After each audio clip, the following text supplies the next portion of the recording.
Allende in Santiago de Chile. I would like to share with you a little bit of the work that we have been doing with our neighbors. But before I go to this, I would like to show you where this work is coming from. The Museo de la Solidaridad was founded in 1971 by Salvador Allende as a museum for the Chile population.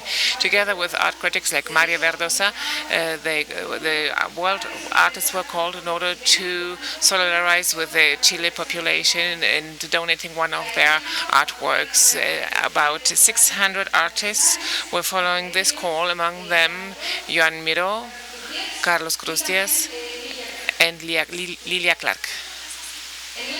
In 1973, this project was interrupted by the coup d'état, and some of them were exiled. They went to Mexico, France, Spain, and they were continuing with the project under the name Museo de la Resistencia. In 1991, the museum goes back to Chile and reopens part of its collection. In 2006, they're coming to this building in the center of Santiago, in the neighborhood República. You can see the neighborhood República a little bit withdrawn from the rest of the museums, and it's very interesting because this is one of the oldest, most ancient neighborhoods of Santiago, and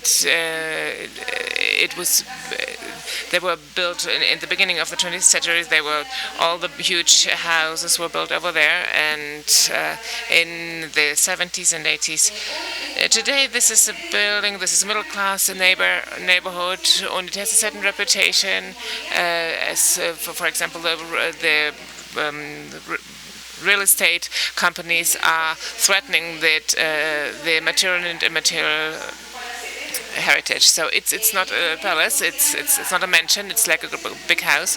And we were quite asking ourselves, how can we be coherent with the mandate of this museum to be made for the Chile population? So we went to the streets and we were interviewing our neighbors.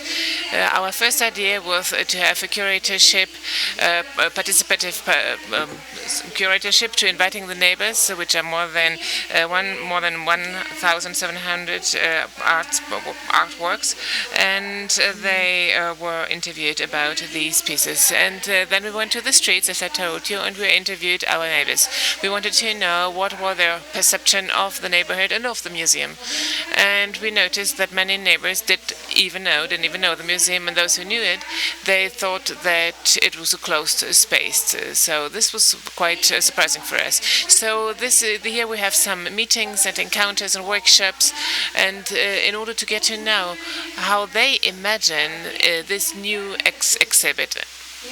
And we noticed that the neighbors wanted to bring the neighborhood to the museum, inside the museum, something that they wanted to enter it into the museum, and not so much working with the collection. So we also noticed that they were very eager to create something, and we carried out some textile workshops, a photo workshop, creative writing workshop, and also an art workshop for children, because the neighbors, they're not only adults, they're also children. And in 2018, the exhibit was Haciendo Barrio was opened. And before the end of the exhibit, we have been working for 2 years working on this. We started in 2017. The question came up how to continue with this work. And therefore, from the popular education, understanding it as horizontal construction of knowledge, and the relational art, understanding that we had to fill a gap which was submitted by the neoliberal policies. We understood that we had to do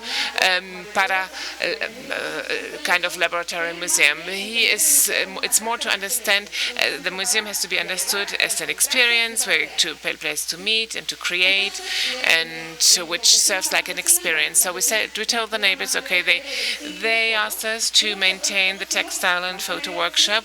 We did this, but they were giving these workshops, not only participating, but they were giving these workshops to new neighbors. And we also invited young artists, contemporary artists, in order to deepen the different techniques. For example, here you can see some pictures of the photo workshop.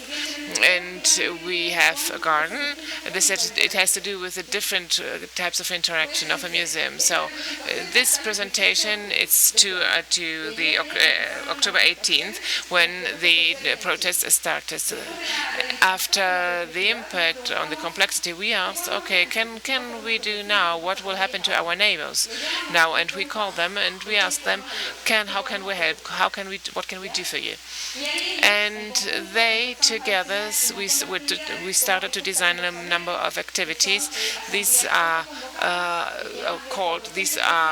assemblies where the neighbors come together in order to propose solutions for this crisis, how we can get out of this social crisis. And also the textile workshop that I already mentioned, organized in order to offer a workshop on the streets about textile art, which was open for the population, in order to build a piece of cloth. This is one of the examples. It's very dramatic, which counts a little bit what is happening today in Chile. The gardening workshop was also on the street with alternative medical products about caretaking. So this is something what we can see here in the street. We did this is a talk about the textile workers, or talking about the political commitment and social commitment, not only on the dictatorship but also today.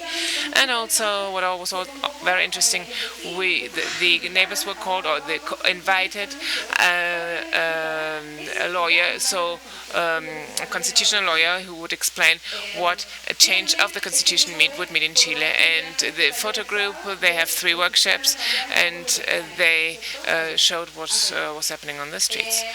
And to wrap up, I would like to say that our idea is that this idea would not have been possible with this trust, this opening, this context would not have been possible if we hadn't done this work, the prior work, to building alliances based on trust.